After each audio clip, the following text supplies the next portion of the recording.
Hi everybody. Hope you can hear us. We had a little bit of a technical issue. This is the first time we are following this format. So apologies for slight delay in our start and the tech issues, but we'll hopefully make it up during the conversation during the presentation. So welcome again to Mahindra Lifespace's quarterly update. We are excited to share the highlights as we take this along. We have a few slides. Just go back, I think. On our strategy, I think it hasn't changed. We launched this strategy 2 years ago in terms of our ambition, in terms of GDV, in terms of choices we are making on the business, the focus on business development. We'll talk more. The superior customer experience that we are striving to provide to our customers. You can't take your eyes off execution, the focus and value extraction from IC and IC, and then doing all those things with strong financial discipline.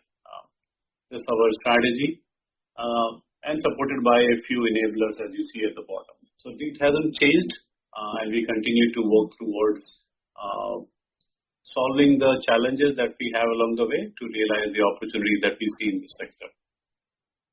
Going forward, key highlights for us has been on the resi side. The H1 we finished roughly at 1200 crores. The Q2 was 752 crores. Small yet powerful launches in H1. New Haven, which is 80% sold. Marina, which is a Navy plot in Malad. Plot B and C, 50% sold. Citadel, 80% in Pune. Lakewoods, HNI, 100% sold during the festival season. You haven't seen the full impact in the quarter 2. It will be in quarter 3. We have a sustenance sale, which has contributed significantly. Some of our big launches are coming through later in this later half of this financial year, which is Hope Farm. This is in Bangalore, Mahalakshmi, Bhandup, and Citadel Phase 3. So all in all, I think we have seen good progress from the sustenance side, but a lot more good news driven by H2 launches is supposed to come in the second half of this year. Our good momentum on GDV side. As you know, last year was a watershed year for us where we had significant momentum.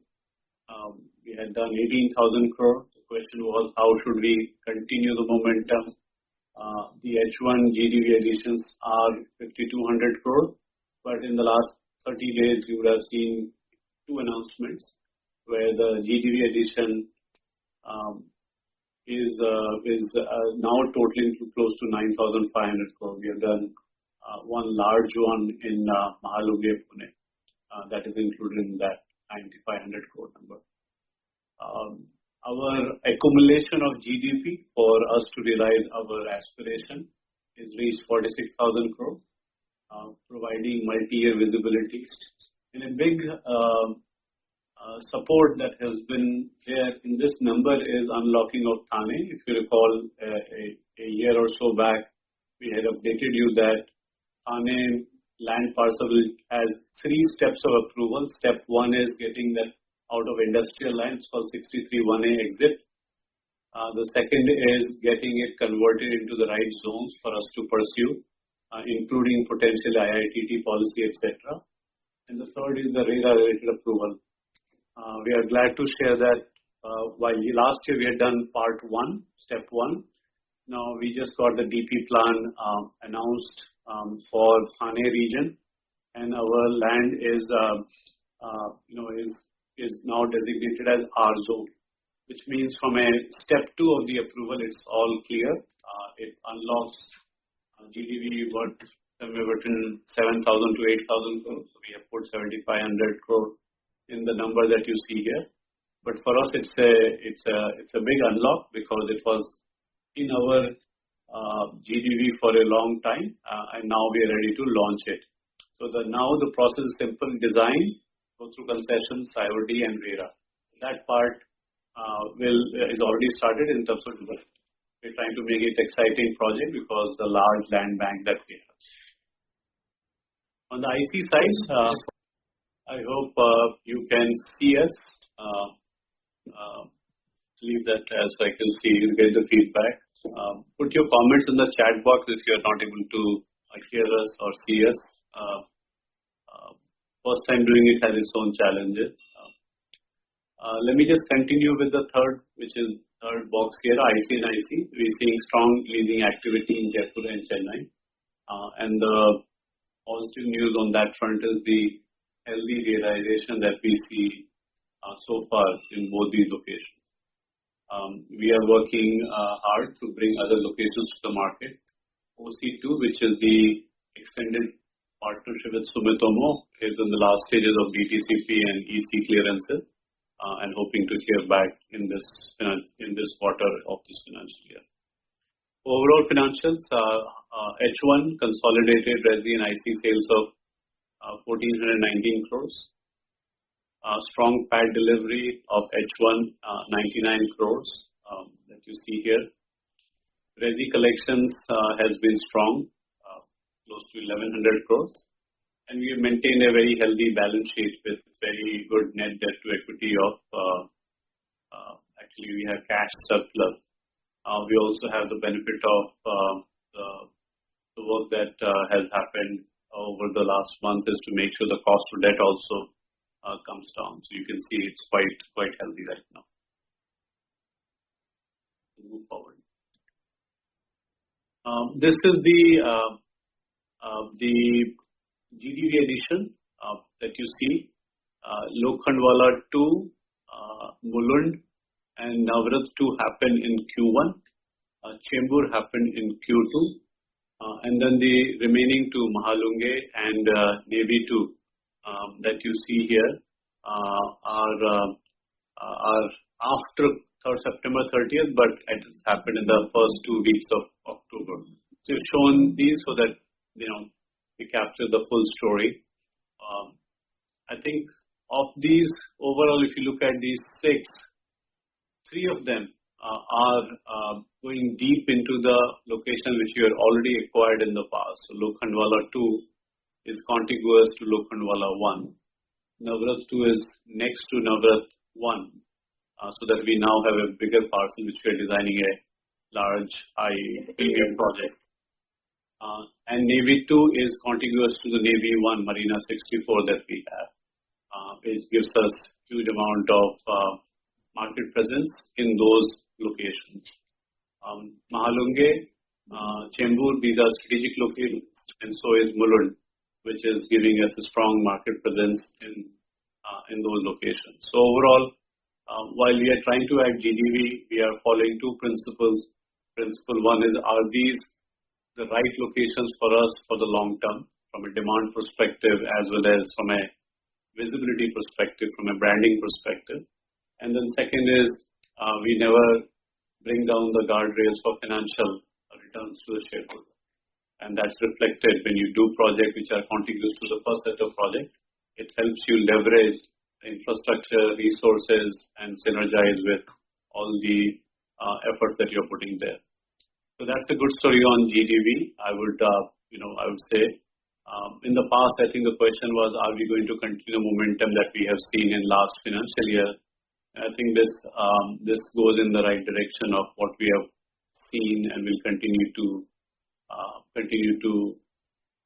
see more momentum on this in this direction. If you move forward, cumulatively, our GDV is reaching 46,000 crores, which is healthy. And as you can see, a big part of the acquisition or unlock has happened in the last few months, which is positive. That shows the momentum that our business development team, our resi team has shown in terms of signing the right set of projects. And that's very exciting for us because it gives us the ability to build a formidable business, which is in line with our brand aspiration and the strategy that we have outlined in the past.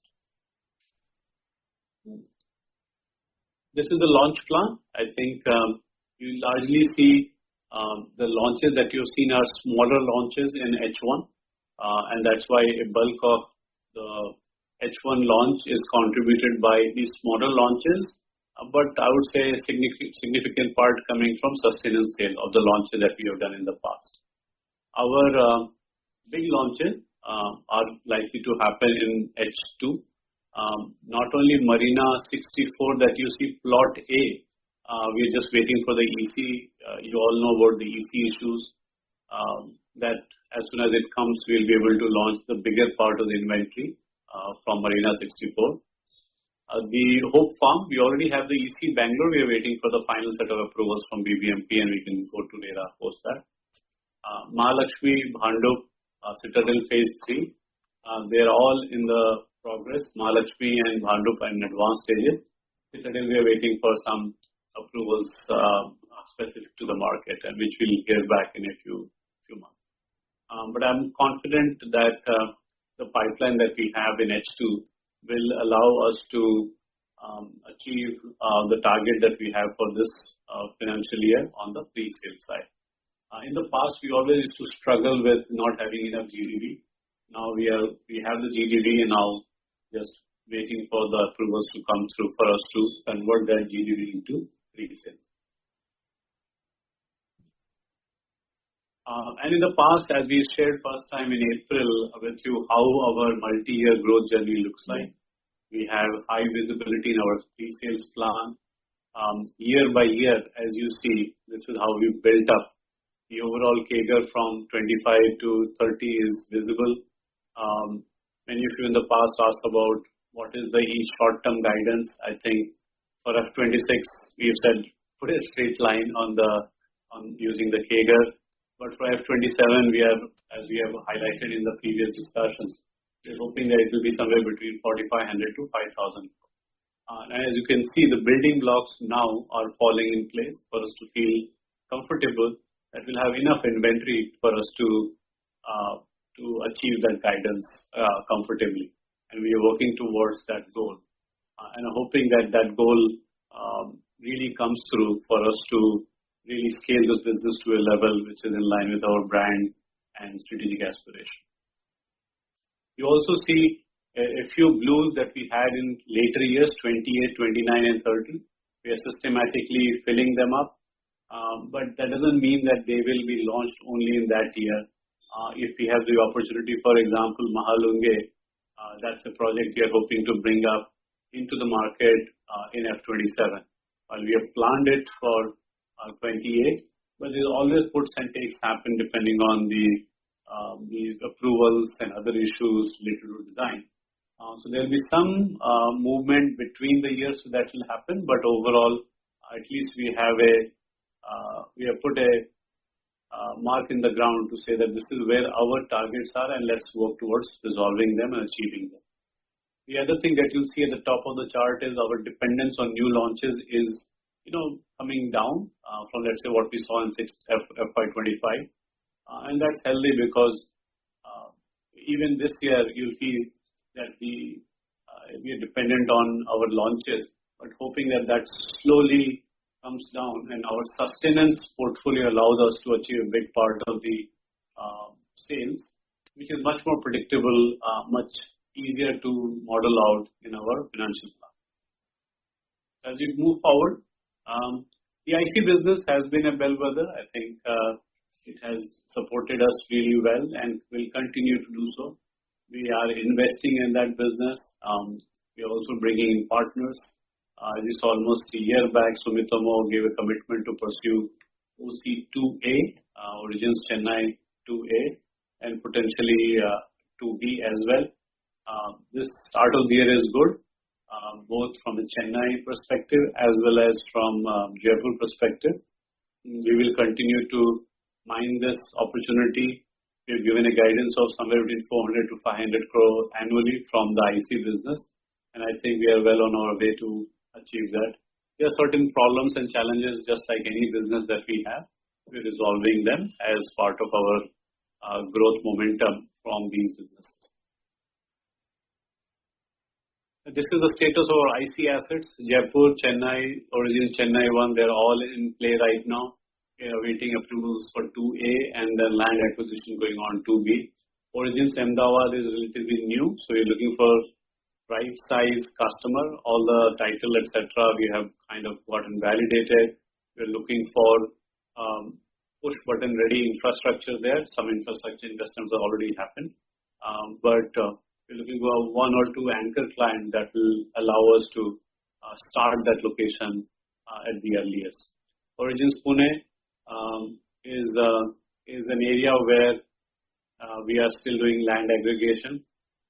We are in advanced stages of finishing some of the critical access and contiguity land parcel, but it will be a 1 to 2 year journey for us to get all the acquisition done, get all the approvals in place, put the infrastructure for us to attract a new set of clients. But the location is fantastic, and I'm hoping the kind of success we have seen in Chennai or Tamil Nadu or Jaipur can actually happen in Maharashtra as well as Ahmedabad. So we'll keep you updated, but at least it looks promising to us given the tailwind that we see in the market.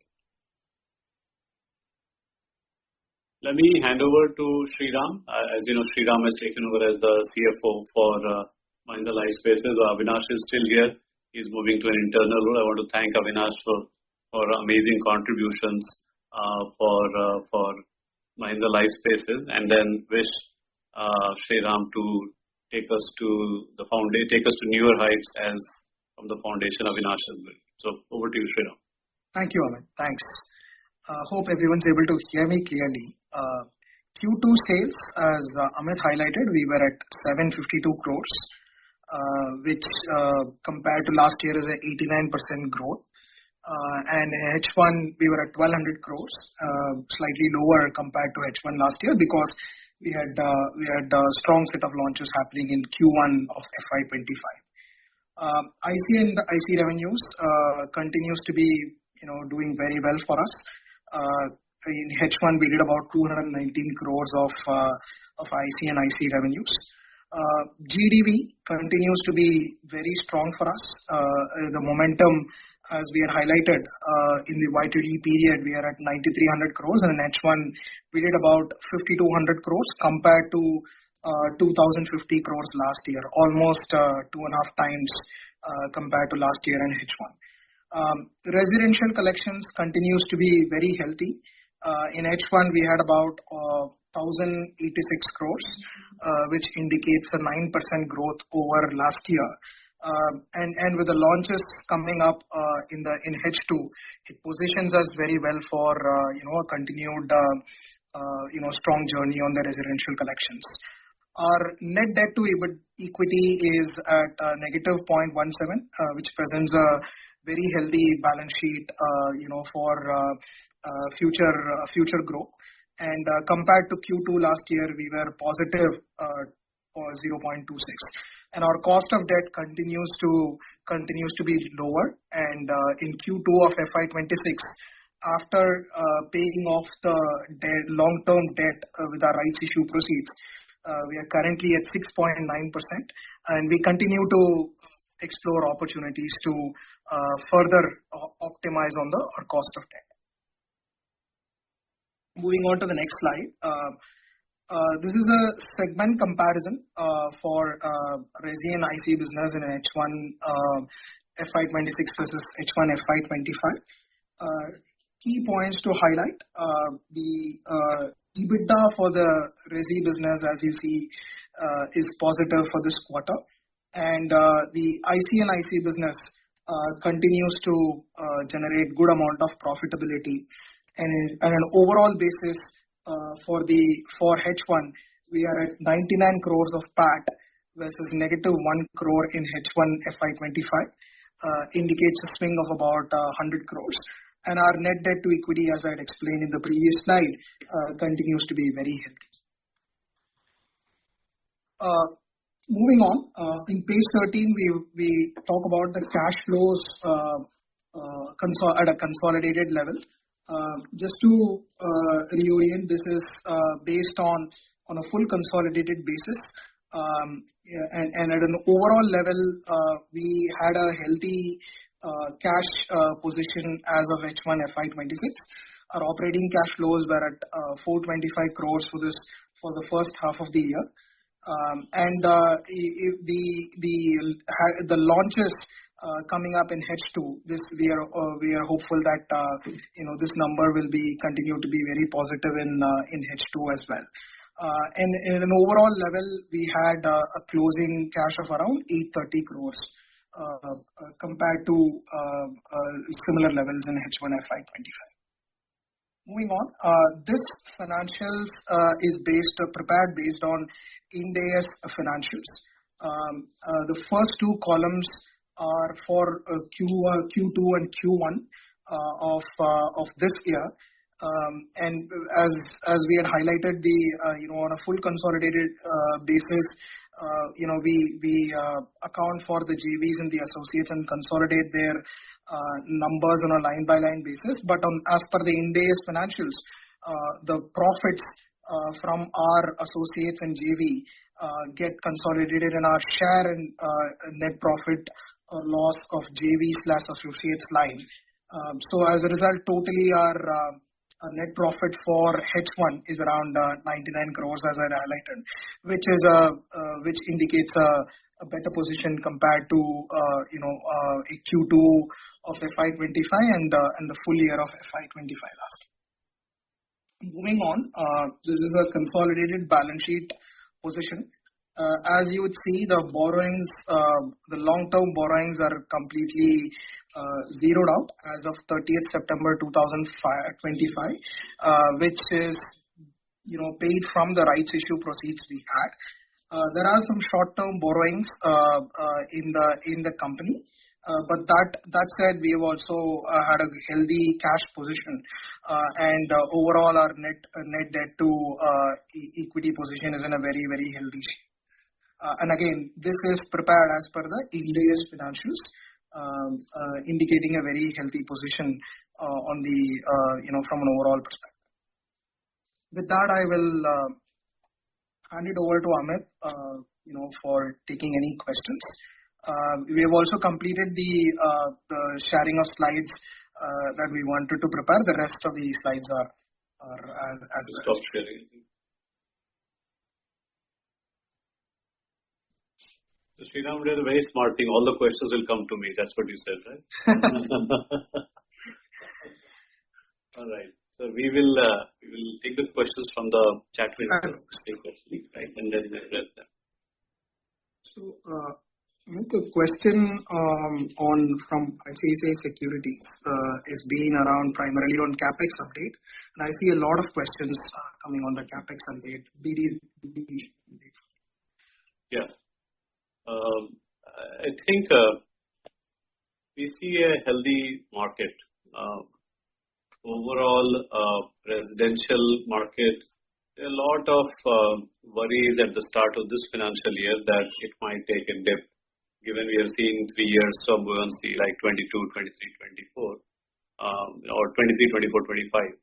22 was a recovery year, right? But as you've seen, the market continues to be healthy. In some cases, we have seen some market, the volume may have come down, but the square foot apartments have become bigger, or the pricing has made up for the decline in volumes. But overall, we feel that the market momentum continues. The demand is shifting favorably in terms of towards the segment that you want to participate. So if you see, we had a huge portfolio in affordable, we have exited. We had practically no portfolio on the luxury. That's actually doing decently well. But our bread and butter is the mid-premium and premium. And that has actually continues to expand as an overall share at the expense of affordable. And we feel very good that we are in a market which continues to be healthy after a very strong upcycle. It stays healthy. It is the participation from our side is at the segment that is ripe from a customer point of view. 1 to 5 crore is the segment as we define as mid-premium and premium. So I think we feel good about where we are playing. Our choice of location also is suitable. Mumbai, Pune, Bangalore continue to be the top three locations in terms of volume, and then NCR, if you include NCR, which is something that we have participated in the past. We've not done new launches, but we feel that of the top four market, we are already there in three. Good choice in terms of where we are playing, and we are seeking depth in the market, not trying to look for breadth. So that's why we'll prioritize all our capital allocation in markets where we see overall market momentum and we have the ability to go deep. So on the capex side, we are quite good. The rights issue has helped us in terms of cleaning our balance sheet. This was used for the growth. As we look forward, there are two avenues for more capital. Avenue one is we have the ability to raise a healthy amount of debt, and this market is quite ripe for that. The highest debt we had taken till last year was roughly gross debt of 1,400 crores, right? So I think depending on how the market is, how the kind of projects are, I think we have the ability to take on debt for the right set of projects. We also are keeping in mind our strength and how should we leverage our balance sheet along with the brand. So examples of society redevelopment, examples of JDA are very suitable for us. It doesn't take as much capital, but gives us the ability to do a lot bigger projects. And we have done with Mahindra, we have done with many societies already. And finally, we continue to have discussions on strategic partners for equity perspective. We had gone very far, but we had to put that on a pause given our desire to do rights and raise our own equity from the market. But I think those discussions are back. There are a huge amount of buoyancy in terms of different types of customers or partners looking to participate in Indian resi market, Indian real estate market, and we have advanced discussions with some of them. So I think if you look at all three, like can we raise debt to support our capex expansion? Can we think about the right mix of projects to support our capex requirements? And then do we have other avenues from a strategic partner? All three are being looked at. Our goal from a volume perspective is not to slow down for right projects, right? I think this is a market which is healthy, inventories overhang is healthy. So we want to make sure that we continue to sign up projects that will give us the financial returns for the future and gives a rub off for rest of our brand, right, across other businesses. So those things are keeping in mind. I think 9,500, 9,300 crores is not a number that we are chasing per se. Good projects, we will do them. And that's how we have designed our systems and processes and approvals internally. Great. So, Amit, we can take next question from Parikshit from HDFC Securities. Quite a few questions. I'll go one by one. What is the status of project approvals on Bhandup, Hope Farm and Mahalakshmi? Yeah.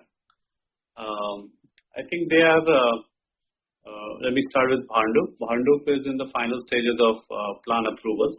So as you know, there are concessions, IOD, CC. And now for CC, you need an EC. And EC also, we got the TOR approved. So for us to do RERA, there is a CC route and an EC route, and they converged in CC, which leads into RERA now. So Parikshit, as you know, in the past, we could launch the project and the EC would come subsequently for us to start construction. So anyway, it's good for the customer because many times it has caused delay. So while we haven't finished a year on Bhandup deal, it was November sometime around this time. But our feel is that in another month to 2 months, we'll have most of the approvals in our hand. All the final concessions are undergoing right now. We got in many of the other approvals done. Concession leads to IOD, then EC part comes and they both lead to CC, which leads to RERA. So I would say a healthy just, progress on approvals. It's a large project and we want to make sure the design is right and we do it with all sorts of clarity on what we are trying to do. So that's Pandu. The second is Alembic, which is in Bangalore. The EC has come for Alembic already, so that's further along. We are waiting for BBMP approval, which is the last stage before it can go to RERA. But since EC has come, I think I'm hoping that it is any day, and that's again a large project for us in a great location. So, like, almost there, but we are not there till we are there, right? So that's also in good shape. And similarly on Mahalakshmi, the EC meeting has happened, so we are waiting for that the minutes to come out for us to use it as part of our concessions and IOD. Given it's a redevelopment, we have to make sure that the vacation happens and demolition needs to the process has to start for us to apply for RERA. My sense is all of these will happen in the next 3 months. Let me put it this way. That's what we are hoping for, shooting for, right? There could be ups and downs, but at least in our planning, we are making sure that they are happening some would be earlier, some would be later. In the same breath, I just want to highlight the Navy Plot C, Plot A. Plot B and C had come already, but Plot A was awaiting the EC clearance, right? Either the Supreme Court issue. That meeting has also happened. The authority meeting has already happened. So we're just waiting for the minute. The moment that minutes come out, we can attach it to our IOD, get CC and RERA for us to.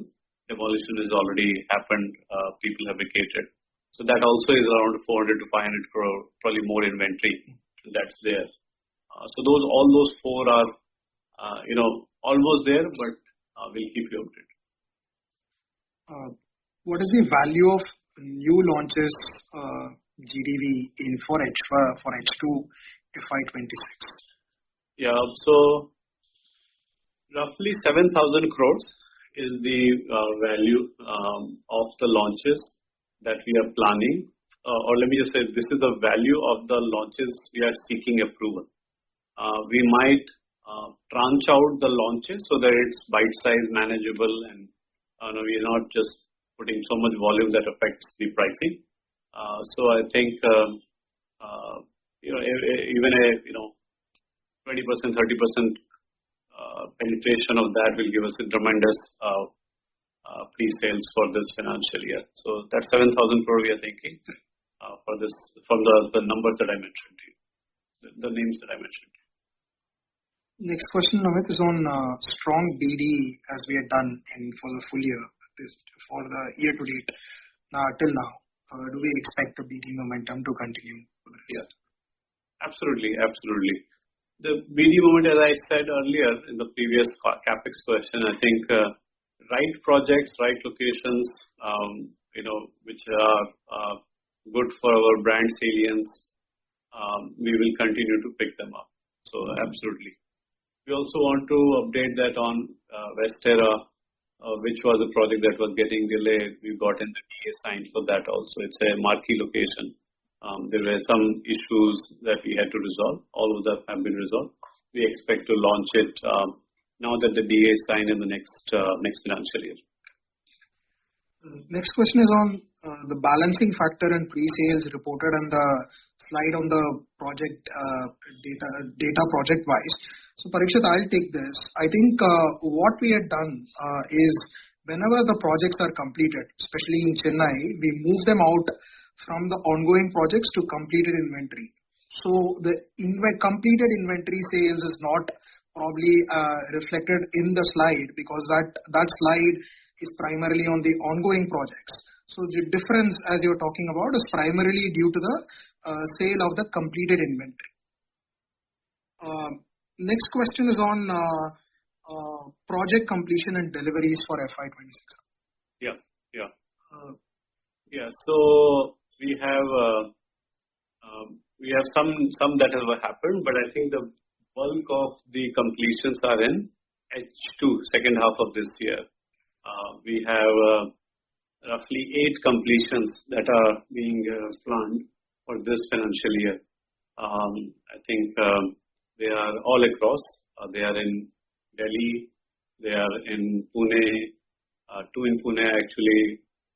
There are 3 in Mumbai, including some of the affordable projects that we are doing. There is 1 in Bangalore and 1 in Chennai, right? So that's our portfolio that we are trying to complete. In most cases, the completion is either done or almost done, right? Some are places where even filed for OC applications have been filed after CFO and consent to operate, consent to establish. So, and that is from a recognition point of view, both revenue and PAT. So we are expecting those recognitions, completions to happen that will lead to recognition of profit and revenue. So 8 of them, 5 of them are bigger that are there. That's Eden for us in Bangalore, Luminaire for us in Delhi, NCR. It's P21 in Chennai. It's Nostalgia in Pune, and then Alcove in Mumbai. These are the 5 bigger ones. And then there are 3 on the affordable side, which is Palghar. There is Kalyan, 1 tower, and then Tathaude in Pune. So these are the 3 on the affordable side. Which is a good segue into the next question. Do we expect to be EBITDA positive from which quarter or financial year? With the project completions, maybe Parikshit, I'll take this. With the project OC is expected, as Amit outlined, the EBITDA, you will see that getting reflected in the EBITDA for the quarter and the full year as well. As these are the recent projects, like the 5 completions that Amit talked about, the bigger ones are all, expected to get completed in this year and contribute to the revenue, EBITDA impact. Next question, Amit, is on execution. Ashish Agarwal from Sundaram AMC. How is the execution of the under construction projects going on? Are all the under construction projects expected to be completed within RERA timelines?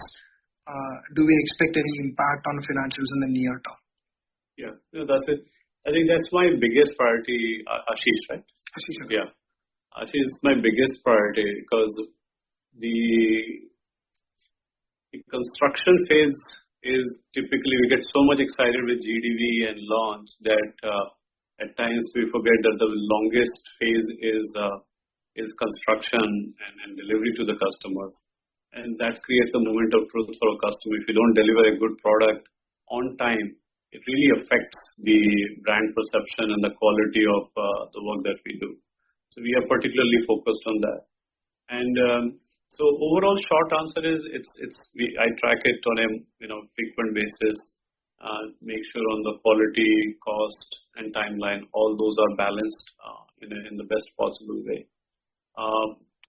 And that's happening. We also, Sriram and Avinash, put together a system of tracking the IRRs. IRR is capturing both the cost, revenue, as well as the timeline. So from a timeline perspective, most of the projects tend to be delivered earlier, unless there is an issue with approvals or something in some cases, very few that we see. But I think going forward, it's something that we had highlighted in our strategy, that how do we actually think about our execution.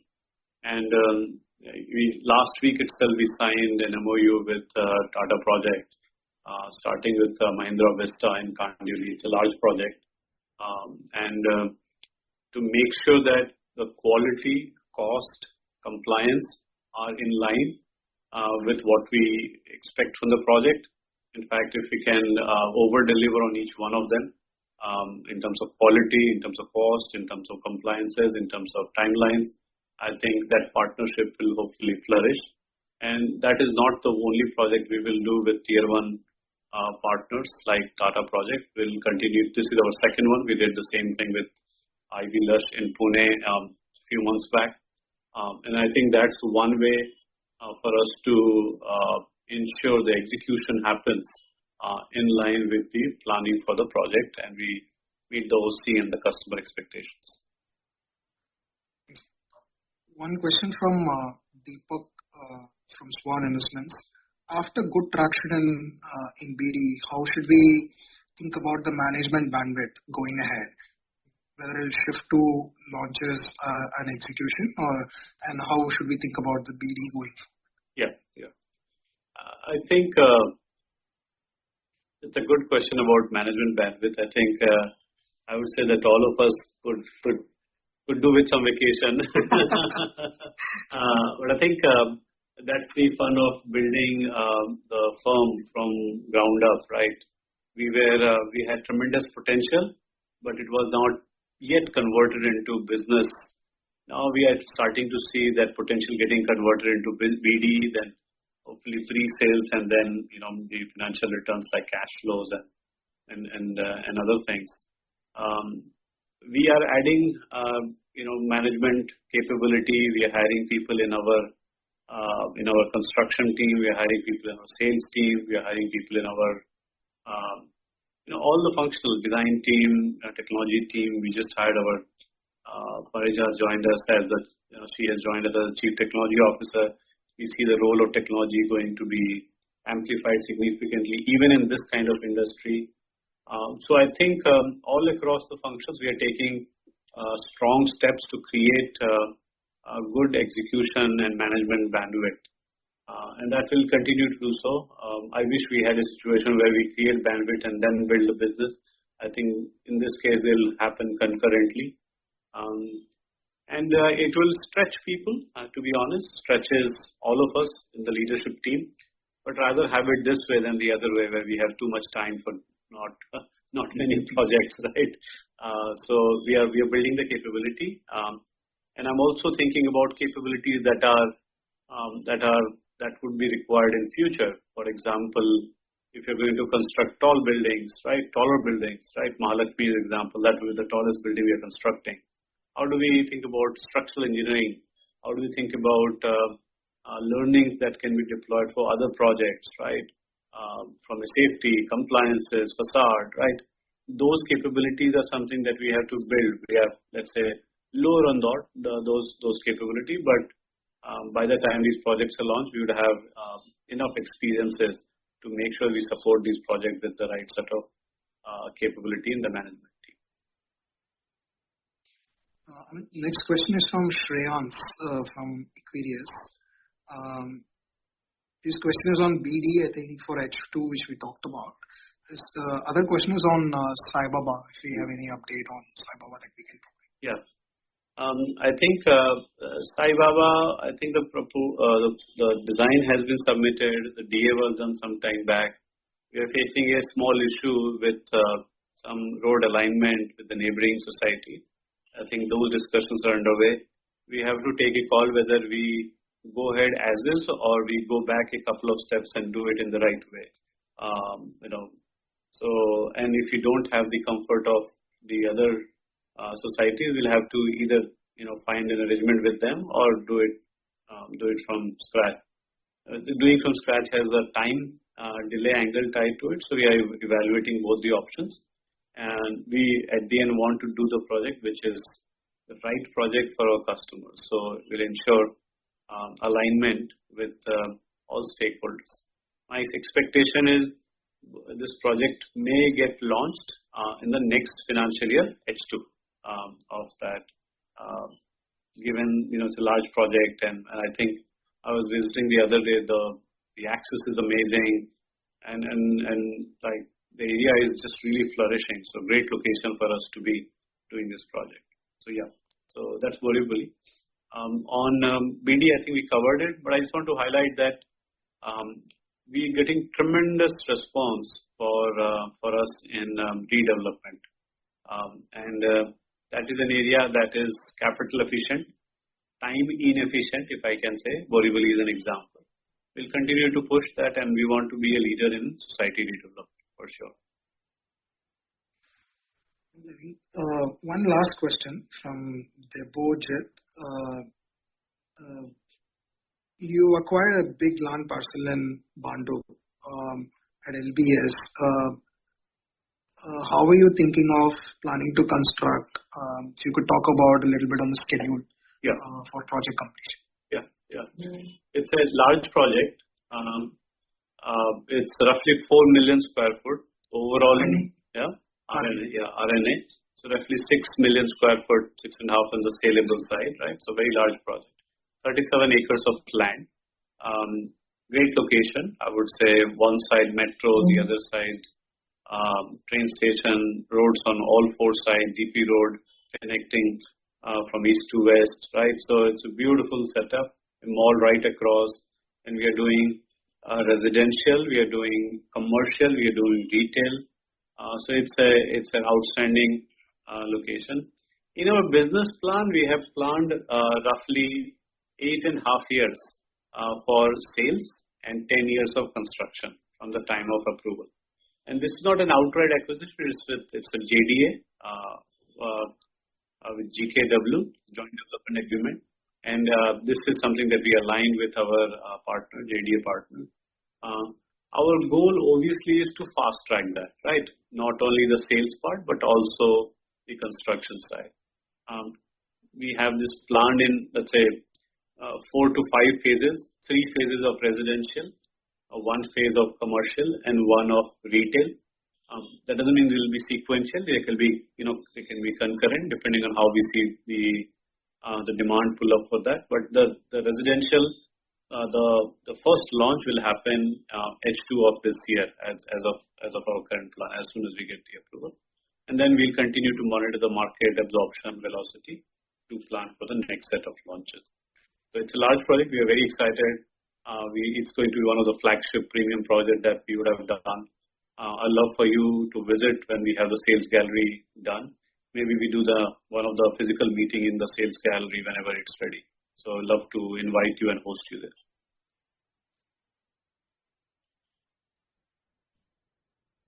A lot of other questions are primarily on Thane and Bandu, which okay. Yeah. Okay. So any other last questions? No, this is done. Okay. So thank you so much. I think we covered.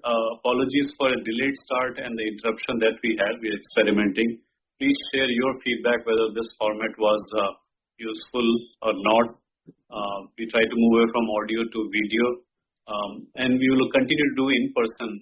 I think as per your guidance, we'll do H1 and like one H1 and then the next financial year end in person, because we did already 2, so we thought maybe this one will be virtual. We also have meeting some of you on 20th as part of our investor day, so we will address questions that you might have. But really excited to be sharing the results and the plan to really grow the firm in line with your guidance and our aspirations. So thank you for all the input. Please keep the channel open if you have any thoughts and feedback. Love to listen to them and address them. Thank you. Thank you.